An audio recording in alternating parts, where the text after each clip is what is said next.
Hello headbangers, welcome to the club. In today's video, we're going to talk about Corey Taylor, Fred Durst, Slipknot and Limp Bizkit. As most of you may know, Corey Taylor is an American singer, songwriter, musician, actor and author. He is best known as the lead vocalist and lyricist of the metal band Slipknot, as well as the hard rock band Stone Sour. He has also worked with several other bands, including Korn, Disturbed, Anthrax and Soulfly. The talented musician has released several albums and has even acted as a guest musician on many songs. Taylor has also done a handful of movies, the popular ones being Fear Clinic and Bullied. Coming to the singer's achievements, he had been ranked at position 86 in Hit Parader's list of top 100 metal vocalists of all time. He was also honored by NME as the 7th greatest heavy metal frontman. Corey even holds the record of possessing the second-widest vocal range in contemporary popular music. On the other hand, we have Fred Durst. Fred is an American rapper, singer, songwriter, actor, and film director. He is best known as the frontman and lyricist of the new metal band Limp Bizkit, formed in 1994, with whom he has released 6 studio albums. Since 2006, Durst has worked on independent films. He co-starred in Population 436 and made his directorial debut in 2007 with The Education of Charlie Banks. He followed with the Longshots in 2008. His latest film, The Fanatic, came out in 2019. Both Fred and Corey have led successful careers in music, but their relationship wasn't always the best. Slipknot is an American heavy metal band formed in Des Moines, Iowa in 1995 by percussionist Sean Crahan, drummer Joey Jordison and bassist Paul Gray. After several lineup changes in its early years, the band settled on 9 members for more than a decade. Crahan, Jordison, Gray, Craig Jones, Mick Thompson, Corey Taylor, Sid Wilson, Chris Fenn, and Jim Root. Gray died on May 24, 2010, and was replaced from 2011 to 2014 by guitarist Donnie Steele. Jordison was dismissed from the band on December 12, 2013. Steele left during the recording sessions for Point 5 The Grey Chapter. The band found replacements in Alessandro Venturella on bass and Jay Weinberg on drums. After the departure of Jordison, as of December 2013, the only founding member in the current lineup is percussionist Crahan. Fenn was also dismissed from the band in March 2019, prior to the writing of We Are Not Your Kind. On the other hand, Limp Bizkit is an American rap rock band from Jacksonville, Florida. Its lineup consists of Fred Durst, lead vocals, Sam Rivers, bass, backing vocals, John Otto, drums, percussion, DJ Lethal, turntables, and Wes Borland, guitars, vocals. The band's music is marked by Durst's angry vocal delivery and Borland's sonic experimentation. Borland's elaborate visual appearance, which includes face and body paint, masks and uniforms, also plays a large role in Limp Bizkit's live shows. The band has been nominated for 3 Grammy Awards, sold 40 million records worldwide, and won several other awards. Formed in 1994, Limp Bizkit became popular playing in the Jacksonville underground music scene in the late 90s and signed with Flip Records, a subsidiary of Interscope, which released the band's debut album, $3 Bill Y'all. The band achieved mainstream success with its second and third studio albums, Significant Other and Chocolate Starfish, and the Hot Dog Flavored Water, although this success was marred by a series of controversies surrounding its performances at Woodstock '99 and the 2001 Big Day Out Festival in Australia. While success has its rewards, it also makes you one big target. The year was 1999, and after finding himself exchanging words with Trent Reznor and Marilyn Manson, Limp Bizkit frontman Fred Durst ended up in a beef with Slipknot. During one of the band's concerts in New York, Corey Taylor told the crowd a story about an anonymous rock star, telling the audience, he said, and I quote, "Slipknot's fans are a bunch of fat, ugly kids." Taylor continued, "So I said, Fred, you may have a lot of money and be all over the world, but when you talk about Slipknot and our fans, we will kill you." Despite the on-stage declaration, spokespeople for Slipknot told MTV News at the time that Taylor was withholding further comment on the situation until he and Durst could address the matter directly. Durst's success with Limp Bizkit definitely made him a bit of target during that era, as the singer had been on the receiving end of barbs from 9 Inch Nails frontman Trent Reznor and Marilyn Manson, who once called Durst and his fans illiterate apes. Not one to take such talk lying down, Durst fought back on stage during Limp's Billionaire Pirates tour and also told Britain's NME of Manson, his career has gone into shambles and he's alienated his fans, so if he has to say things like that because he's very mad at himself, I would forgive him. And Trent Reznor is in the same boat. We're just here doing what we do, and we have nothing to say about anybody. The Durst and Corey interactions continued for a few more years. In 2000, Corey had the following to say about Limp Bizkit on an Australian TV show. Boys. Okay, Scott, have you got a question for Slipknot? Hey fellas, what's going on with Limp Bizkit? Is there a bit of a rivalry going on or what? Because you kill them anyway. Limp Bizkit who? You would have to ask the Limp Bizkit question. All right, I'm going to go on record right now. Are you guys ready? Yes. Are you guys ready?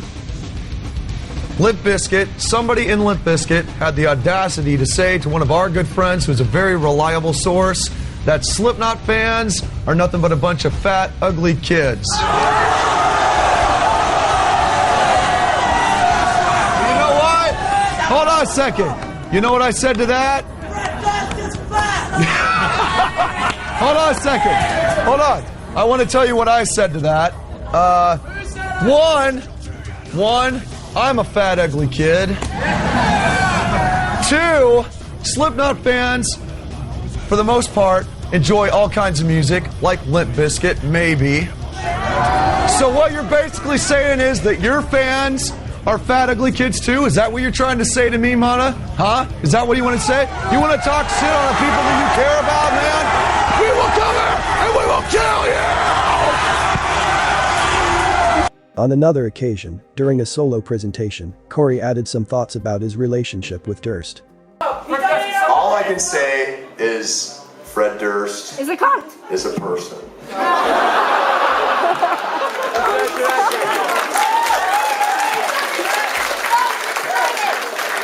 And that is all I will say. I can't, the thing that sucks is that his kids are huge Slipknot fans. It's true. I met them, he brought them up to us. Yeah, Fred Durst's kids, like this big, are total maggots. And so he came up and he was like, man, can my kids get a picture with you? Yes, they can.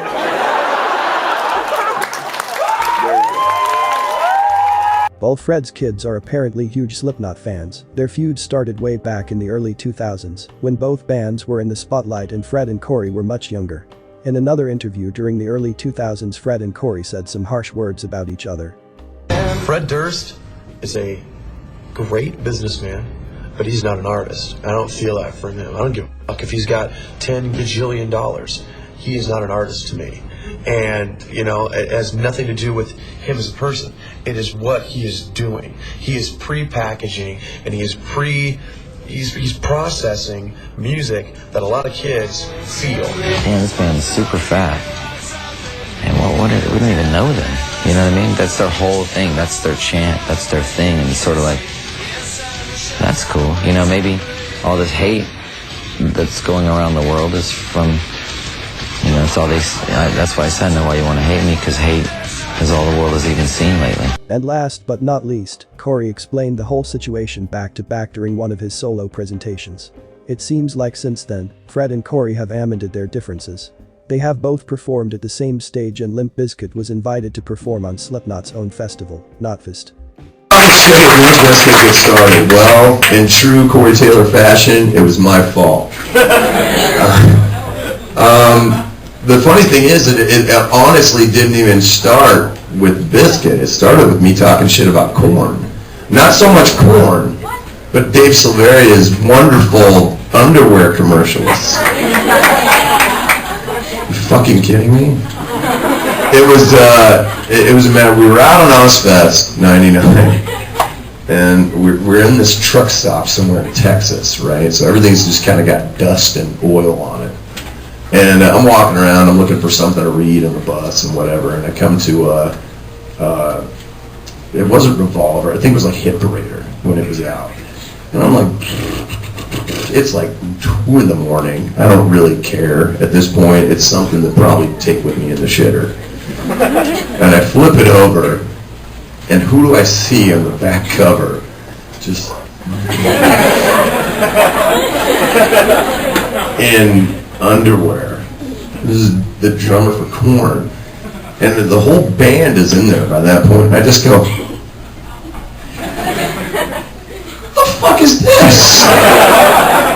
Clown loses his shit. He just throws his hat. He's just like, this is coming soon, you know? Joey's just staring at it. He's just like, so I bought every copy they had. And And I proceeded to buy every copy I could find in every progressive truck stop we've stopped into.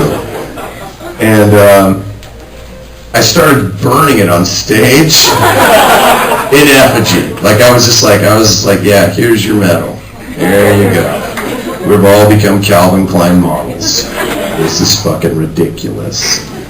And I caught some heat for it, and Fred said something, and Lethal said something in the press about us. It's like, oh, you're 5 minutes old. What the fuck do you know? And I came back with, well, apparently, being a fan, I know a lot, fuckface.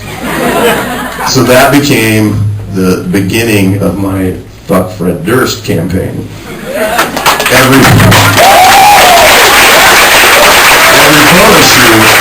Every photo shoot that I did, I would write Fuck Fred on my palm and just go, here you go. Come on, Corey, change it up. This is all you get. And then that led to a war of words, back and forth, and then, the chocolate starfish water fucking shit. Whatever that was. And so I started the Free Westmoreland campaign, which I take credit for because it worked around 2001 or 2002. And so I would, and it was very weird, man. Like it was a matter of taste versus taste, Like at that time, like the first Limp Bizkit album wasn't bad. I remember Clown bringing it over and going, you gotta check this out. This Ross Robinson, man. The production is great, and blah, blah, blah, blah, blah. And then Nookie came out, and I was like, yeah! What the fuck is this? Look to the dance! And I was like, Christ. I've never really been a fan, to be honest. So in retrospect, I was just a young, pissed off, jealous asshole going, you suck, I want to rule the world, you're in my way, I'm going to do everything I fucking can to set your shit on fire. But he kind of fucked himself at the end of the day, I mean, I take some credit for, whatever, but he fucked himself by making douche moves and just doing everything really to ruin his credibility. Now, years later, 2009, he is at Download, where we are headlining, and he comes up to me, and this is very big of him on his part, I'll be honest. He comes up to me and he goes, "What's up, dude?" And I'm like, and he wasn't on stage, so he didn't have the red hat on. He had his black hat. Red hat is for the show. Black hat is for walking on now. He walks up to me and he goes, "What's up, dude?" And I'm like, "Nothing. What do you want?"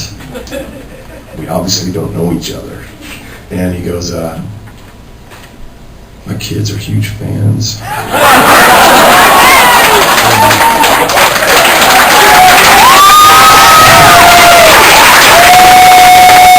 Being the guy that I am, I was like, get them over here, let's do pictures, they'll sign whatever they want, absolutely, because I'll never turn anybody down when it comes to stuff like that, It's, then, fast forward like 12 hours later, he's running around, we gotta do an album together. And I'm like, not even if God was mixing. So it's gone away, it's ancient history. I don't have a problem with them. I don't think they have a problem with me. I've hung out with Wes. Whatever you feel about them, that's fine. I don't care anymore, I mean, the thing that I learned is the more I talked about them, the more free press I gave them, And at the end of the day, if you're trying to do this, why are you giving away like all this time to people that you quote unquote don't really care about? So it was a hard lesson. It was a good lesson actually, because it told me to keep my mouth shut. But I love bringing it up to tell funny fucking stories. So that was that. So, all right, that's all I got. Let us know in the comments below who is your favorite rock star, Corey or Fred. Thank you so much for watching and see you in the next video.